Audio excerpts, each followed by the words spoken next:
నమస్కారం వార్తలకు స్వాగతం. ముందుగా ముఖ్యాంశాలు. MP Vijayasai Reddy press meet, పలు అంశాలపై వివరణ.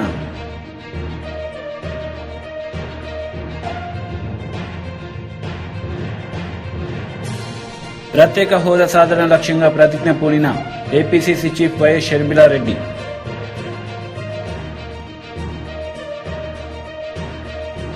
ప్రత్యేక హోదా సాధన లక్ష్యంగా ప్రతిజ్ఞ పూనిన ఏపీసీసీ చీఫ్ వైఎస్ షర్మిలారెడ్డి ప్రత్యేక హోదాపై భావోద్వేగపూరిత ప్రసంగం చేశారు. ప్రత్యేక హోదా మన రాష్ట్ర హక్కు, మన బిడ్డల హక్కు. ఈ రోజు ఎంతమంది విలువనిస్తున్నారు ప్రత్యేక హోదా గురించి? ఎంతమంది పట్టించుకుంటున్నారు ప్రత్యేక హోదా గురించి? అసలు ప్రత్యేక హోదా మన రాష్ట్రానికి వచ్చునుంటే ఈ పాటికి ఎక్కడుండను మన రాష్ట్రం? 15 లక్షల కోట్ల రూపాయలు విలువ చేసే ప్రత్యేక హోదా వచ్చుంటే మన పోలవరం మనం కట్టుకోలేమా? మన రాజధాని మనం కట్టుకోలేమా? ఎంత మేలు జరిగిండు మన బిడ్డలకు. ఏ రాష్ట్రానికన్నా మన రాష్ట్రం ఎందుకు తక్కువ ఉండాలి? బాధ లేదా? ప్రత్యేక హోదా వచ్చునుంటే మన రాష్ట్రం ఎక్కడో ఉండుండే.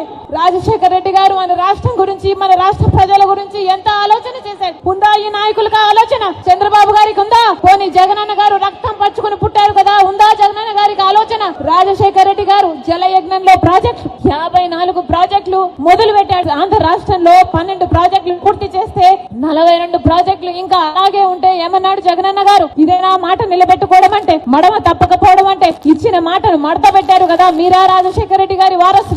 ఆలోచన చేయాలి.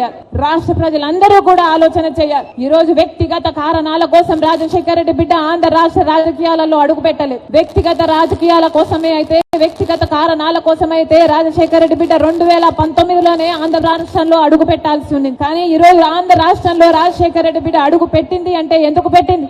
ఎందుకంటే ప్రత్యేక హోదా కోసం కనీసం పోరాడే వాళ్ళు కూడా లేకపోయారే. మనం పోరాడకపోతే ఆంధ్ర రాష్ట్రంలో ప్రత్యేక హోదా ఎప్పటికీ రాదు. కాబట్టి ప్రత్యేక హోదా ఇస్తానన్న ఏకైక వ్యక్తి రాహుల్ గాంధీ గారు. మొట్టమొదటి సంతకం రాహుల్ గాంధీ గారు ప్రత్యేక హోదా మీద పెడతానన్నారు. కాబట్టి ఆ మాట పట్టుకొని రాజశేఖర రెడ్డి బిడ్డ ఈ రోజు ఆంధ్ర రాష్ట్రంలో అడుగు పెట్టింది.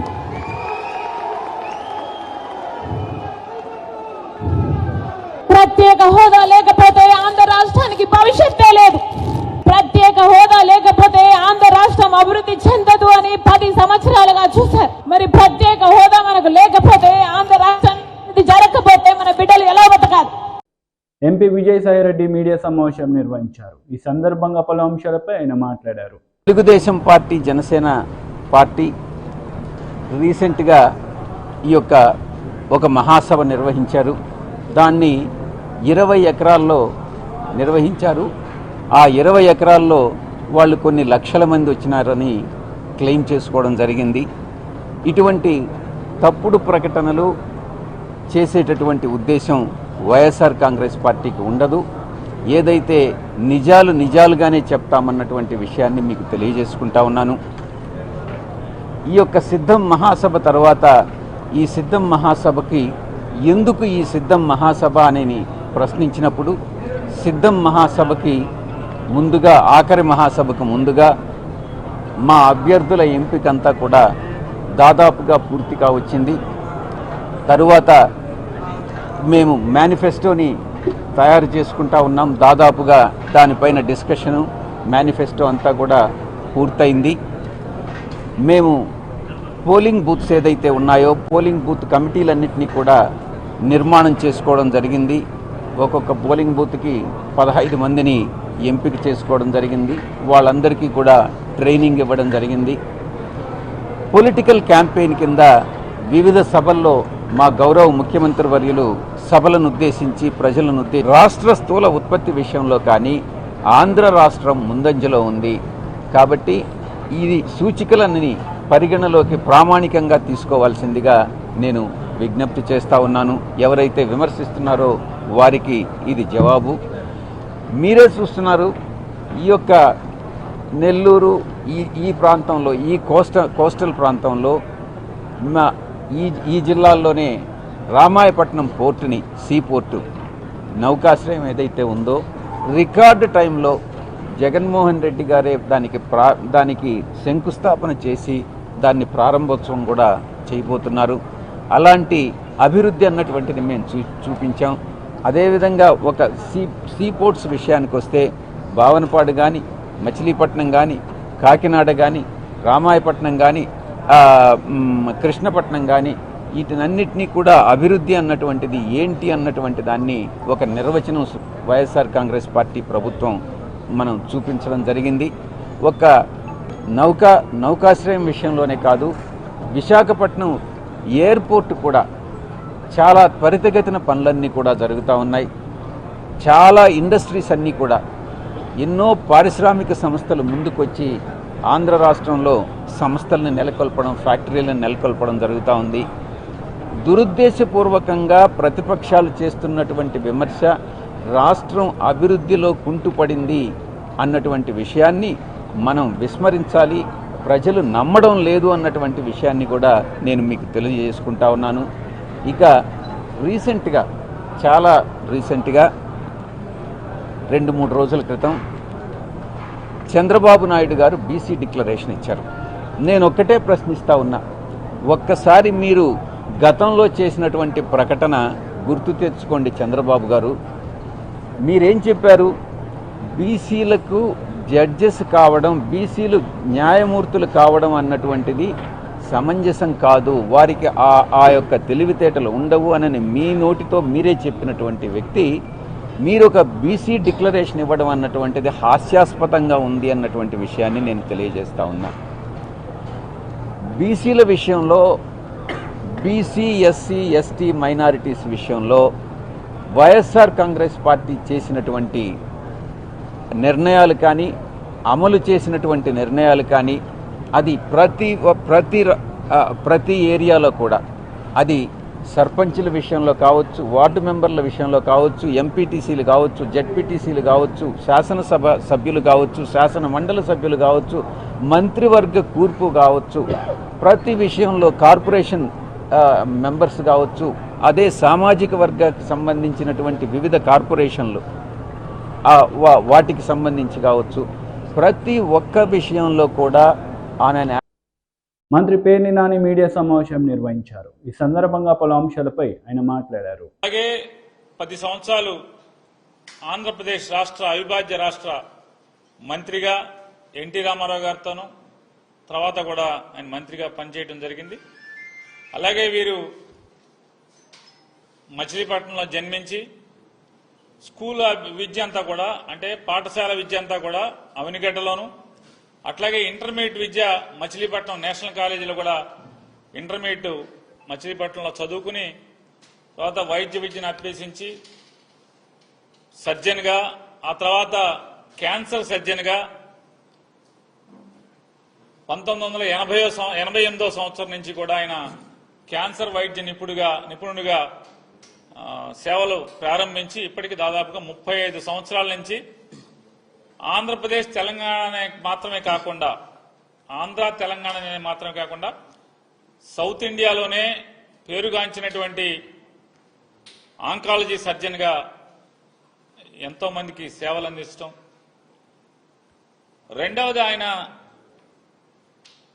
వారి తండ్రి గారు ఎన్టీ రామారావు గారితో సహచరుడిగా ఉన్నప్పటికీ కూడా క్యాన్సర్ వైద్య నిపుణుడిగా ఎల్లలు లేనటువంటి సేవలు అందించడం.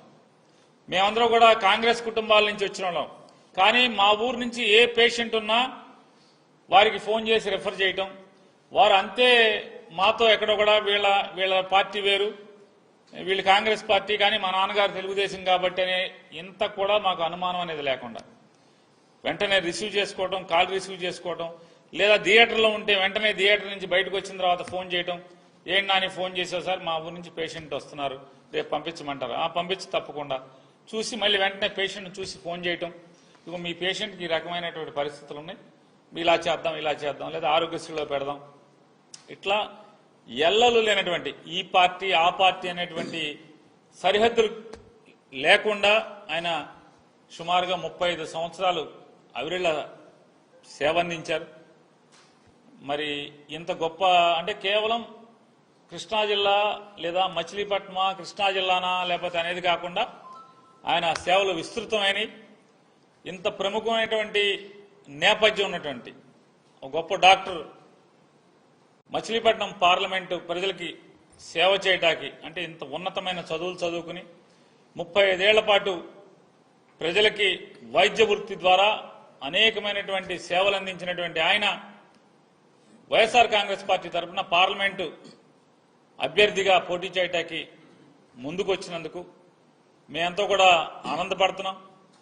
ఒక మంచి అభ్యర్థిని పార్లమెంటుకి పోటీ చేయడానికి, అలాగే మేము వెళ్ళి మాతో పాటు ఎమ్మెల్యే ఓటు మాకు, అలాగే ఎంపీ ఓటు పలానా ఆయనకి చంద్రశేఖర్ గారికి వేయమని అడగటానికి కూడా మాకు కూడా ఉత్సాహం వచ్చేట్టు, 7 ఎమ్మెల్యే అభ్యర్థులకు కూడా ఉత్సాహం వచ్చేట్టుగా మంచి అభ్యర్థిని, ఇమేజ్ ఉన్నటువంటి అభ్యర్థిని, ఉన్నత చదువులు చదువుకున్నటువంటి అభ్యర్థిని, అట్లాగే విస్తృతమైనటువంటి విషయ పరిజ్ఞానం ఉన్నటువంటి భారతదేశం పట్ల, ఈ వ్యవస్థ పట్ల, ప్రపంచం పట్ల టీడీపీ పోలిట్ బ్యూరో సభ్యులు వర్ల రామయ్య మీడియా సమావేశం నిర్వహించారు. ఈ సందర్భంగా సీఎం జగన్ రెడ్డిపై ఆయన మండిపడ్డారు. అర్థం చేసుకోమని చెప్పి కూడా నా దళిత సోదరులకి, దళిత వ్యతిరేకండి అతను, దళితులంటే పడదు అతనికి. ఎందుకు ఆ రకంగా వ్యవహరిస్తున్నారో నాకైతే తెలియదు. నిన్న national human rights commission Vijayawada visit చేసింది. పోలీస్ కంట్రోల్ రూమ్లో కోర్టు నిర్వహించారు. ఏం కామెంట్ చేశారు జగన్మోహన్ రెడ్డి గారు? తన ముఖ్యమంత్రిత్వంలో దళితుల మీద దాడులు విపరీతంగా పెరిగినాయి అన్నది నిజం కాదా? ఏం సమాధానం చెబుతున్నారు జగన్మోహన్ రెడ్డి గారు? మీరు ముఖ్యమంత్రిగా ఎన్నిసార్లు సమీక్ష చేశారు? 3 నెలలకు ఒకసారి సమీక్ష చేయాలా as chief minister of the state? దళితుల మీద అత్యాచారాల పైన ఏ ముఖ్యమంత్రి అయినా రాష్ట్రంలో 3 నెలలకు ఒకసారి సమీక్ష చేసి ఆ దళితుల గురించి ఆలోచన చేస్తారు. ఆ కేసులు ఎందుకు డిలే అవుతుంది, ఇన్వెస్టిగేషన్ డిలే అవుతుంది, కోర్టులో ఎందుకు విచారణ డిలే అవుతుంది, ఇవన్నీ కూడా సమీక్ష చేయాలా, ఒక డైరెక్షన్ ఇవ్వాలా ముఖ్యమంత్రి. కానీ ఈయన 5 సంవత్సరాల్లో ముఖ్యమంత్రిగా ఒక్కసారి కూడా ఆయన డైరెక్షన్ ఇవ్వలేదు. అది కూడా నిన్న అరుణ్ మిశ్రా గారు, chairperson of national human rights commission, comment చేశారు. ఆయన నైతిక విలువలు ఉంటే రాజీనామా చేసి వెళ్ళిపోవాలి.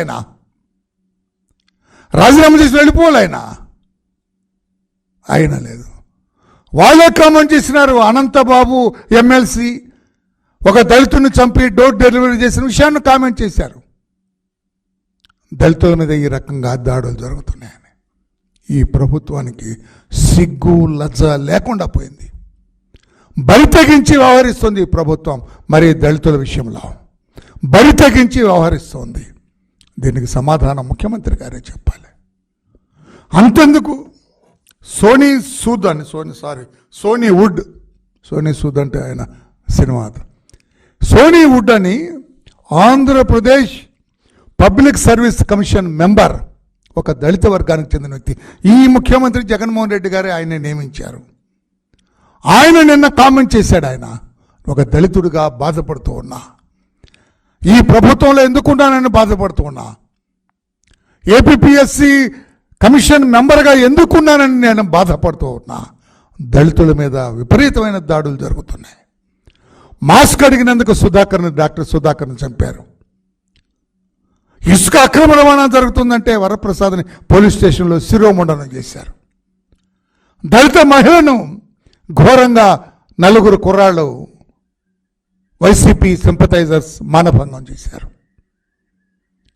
మాస్క్ పెట్టుకోలేదని ఒక దళితుడు కిరణ్ కుమార్ని కొట్టి చంపారు. మద్యం కిక్కెక్కట్లేదు, నాసి రకం మద్యం ఇస్తున్నాడు జగన్మోహన్ రెడ్డి అన్నందుకు ఓం ప్రసాద్ను చంపేశారు. పశువులు కాసుకుంటున్న నాగమలక్ష్మి.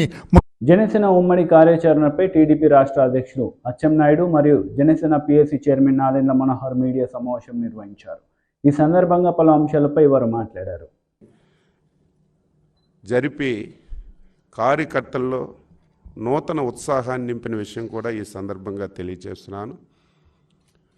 నిన్న లేదు మొన్న తెలుగుదేశం పార్టీ జనసేన కలిసి జైహో బీసీ కార్యక్రమం, ప్రతిదీ ఒక చరిత్ర, ప్రతిదీ ఒక రికార్డే. మొన్న జరిగినటువంటి జైహో బీసీలో ఇరు పార్టీ నేతలు చారిత్రాత్మకమైనటువంటి ఆంధ్రప్రదేశ్ చరిత్రలో ఆంధ్రప్రదేశ్ ఉన్నంత వరకు ప్రతి ఒక్క బలహీన వర్గాలకు చెందిన వ్యక్తి గుర్తుపెట్టుకునే విధంగా ఒక చారిత్రాత్మకమైనటువంటి బీసీ డిక్లరేషన్ కూడా రిలీజ్ చేసిన విషయాన్ని కూడా గుర్తు చేస్తున్నాను. తరువాత రెండు పార్టీ అధినేతలు నిన్న కూర్చొని రెండు పార్టీలు కలిసి ఒక కీలకమైనటువంటి బహిరంగ సభను నిర్వహించాలని చెప్పి నిర్ణయం తీసుకున్నాం. ఆ బహిరంగ సభ ఈ నెల 17వ తారీఖున చిలకలూరిపేటలో నిర్వహించి అతి భారీ సభని చేయాలని చెప్పి రెండు పార్టీలు కూడా నిర్ణయించాయి. ఆంధ్రప్రదేశ్ చరిత్రలో రేపు 17వ తారీఖు జరుగుతున్నటువంటి ఉమ్మడి సభ రాజకీయ చరిత్రలో మరొక చారిత్రాత్మకమైనటువంటి ఘట్టానికి ఒక వేదిక అవుతుందని చెప్పి ఈ సందర్భంగా తెలియజేస్తున్నాను. ఆ సభలో సూపర్ 6కి సంబంధించి కీలకమైనటువంటి ప్రకటన చేయబోతున్నాం. తెలుగుదేశం పార్టీ జనసేన ఉమ్మడి మేనిఫెస్టోతో పాటు భవిష్యత్ ప్రణాళికలు కూడా ఆ సభలో ప్రకటించబోతున్నాం. ఆ సభకి టార్గెట్ 10 లక్షల మంది తెలుగు తమ్ముళ్ళు జన సైనికులు హాజరవుతారు అని చెప్పి నిర్ణయం తీసుకున్నాం. ఈ చిలకలూరిపేట సభ చరిత్ర సృష్టించడం ఖాయమవుతుంది. జన ప్రబంధనానికి సభ ఒక వేదిక అవుతుందని చెప్పి ఈ సందర్భంగా తెలియజేస్తూ ఆంధ్రప్రదేశ్ ప్రజల అభివృద్ధి సంక్షేమానికి బడుగు బలహీన వర్గాల సాధికారతకు ఈ సభ వేదికగా ఉండి కార్యాచరణ ప్రకటిస్తున్నామని చెప్పి సందర్భంగా తెలియజేస్తూ అందుకే ప్రజలందరికీ ఈ సందర్భంగా కోరుతున్నాం, స్వచ్ఛందంగా ఆ సభకు రావాలి. తెలుగుదేశం పార్టీ జనసేన శ్రేణులకి విజ్ఞప్తి బట్టి క్షేత్రస్థాయిలో ఉన్న మా నాయకత్వం ఆ రోజున ఎక్కడ కూడా వెనకడుగు వేయకుండా పోరాటం చేశారు కాబట్టే ఆ సభని ఆ విధంగా విజయవంతం చేయగలిగాం. నిన్న రాత్రి పోలీసుల వ్యవహార శైలి చాలా ఆశ్చర్యం కలిగించింది. ఆ అపార్ట్మెంట్లో నివసిస్తుంది మా పార్టీ అధ్యక్షులు పవన్ కళ్యాణ్ గారి భద్రతా సిబ్బంది, జనసేన పార్టీ మీడియా విభాగం సిబ్బంది. కేవలం కుట్రపూరితంగా ప్రీ ప్లాన్డ్గా వీళ్ళని భయభ్రాంతులు చేయాలని, వీలైతే ఏదో ఒక వస్తువు ఒకటి పెట్టి వారిపైన కేసు పెట్టి తీసుకువెళ్ళి ఇబ్బంది పెట్టాలని ఆలోచనతోటి గోడలు దూకి మరీ పోలీసులు వాచ్మెన్ని వెపన్తో బెదిరించి రూముల్లోకి వచ్చి సోదా చేశారంటే ఏ విధంగా వీళ్ళు ప్రయత్నం చేస్తున్నారో రాష్ట్ర ప్రజలకు అర్థం కావాలి. అసలు ఇంత ఆలోచన ఎందుకు వచ్చింది మీకు? అసలు ఖచ్చితంగా రాబోయే రోజుల్లో తెలుగుదేశం పార్టీ జనసేన పార్టీ కలిసికట్టుగా ఒక అద్భుతమైన ప్రభుత్వాన్ని మేము ఏర్పాటు చేయబోతున్నాం. ప్రధానమైన అంశం ప్రభుత్వం ఏర్పాటు చేసిన తర్వాత law and order, rule of law అనేది అందరికీ సమానంగా వర్తించేటట్టు ప్రతి ఒక్కరిలోనూ ఒక ధైర్యం నింపే విధంగా, ఒక భరోసా ఇచ్చే విధంగా పరిపాలించాలి. కానీ పోలీస్ యంత్రాంగాన్ని మీరు కేవలం ప్రతిపక్ష నాయకుల్ని, ప్రతిపక్షంలో ఉన్న ప్రతి ఒక్కరిని కూడా భయపెట్టించాలని మీరు చేస్తే ఆ ప్రయత్నం విఫలమవుతుంది తప్ప మరొకటి లేదు. ముక్త కంఠంతో ప్రజాస్వామ్యంలో ఉన్న ప్రతి ఒక్కరు కూడా ఎవరైతే ప్రతిరోజు ప్రేమించుకుంటారో మన రాజ్యాంగాన్ని, మన భారతదేశాన్ని, నిన్న రాత్రి చేసిన ఈ దుర్మార్గమైన ఆలోచన, ఈ పద్ధతిని మనందరం కూడా ఖండించాలి. తెలుగుదేశం పార్టీ నాయకులు అచ్చెన్నాయుడు గారిని, వాళ్ళ పార్టీని నేను మనస్ఫూర్తిగా ధన్యవాదాలు తెలుపుకుంటున్నాను.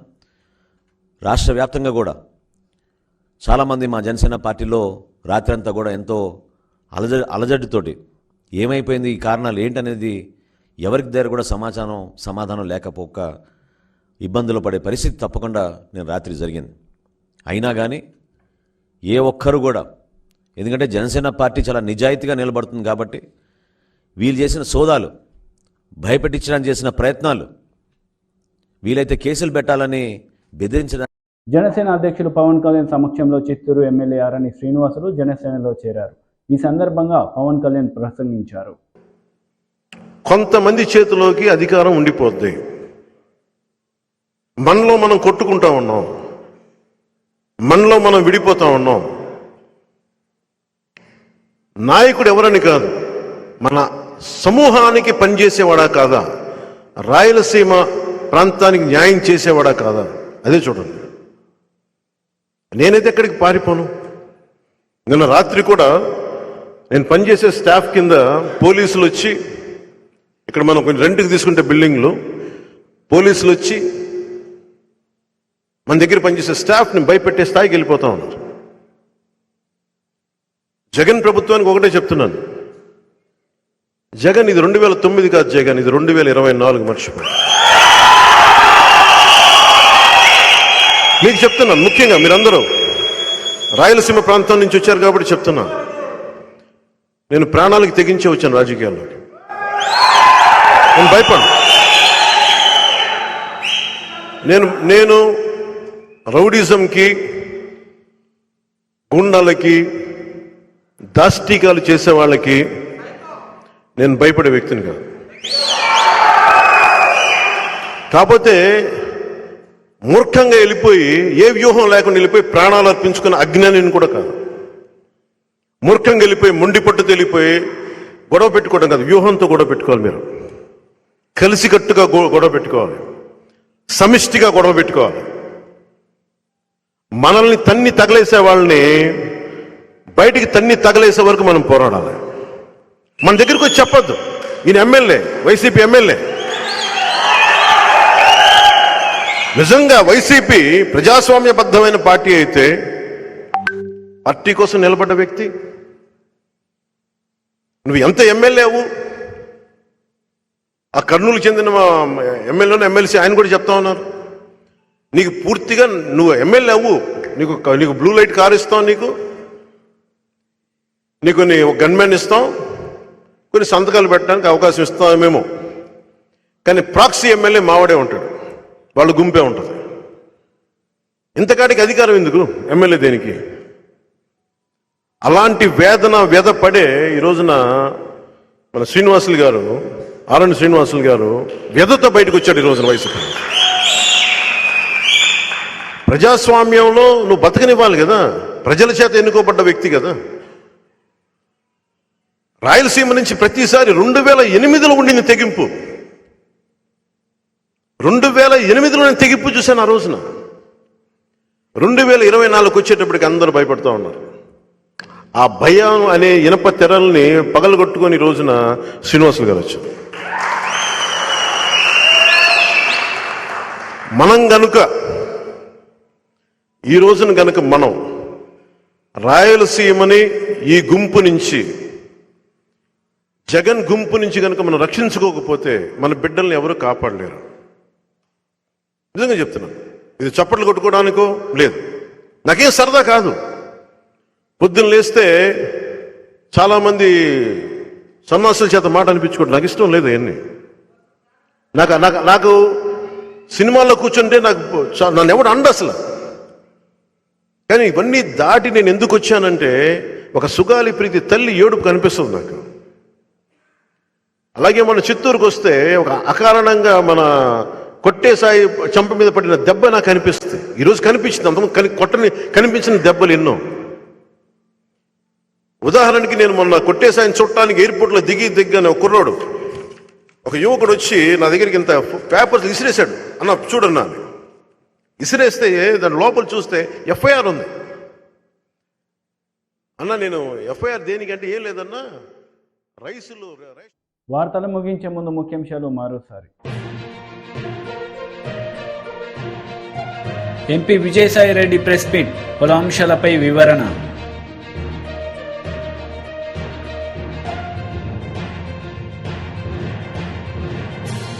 ప్రత్యేక హోదా సాధన లక్ష్యంగా ప్రతిజ్ఞ పూనిన ఏపీసీసీ చీఫ్ వైఎస్ షర్మిలారెడ్డి.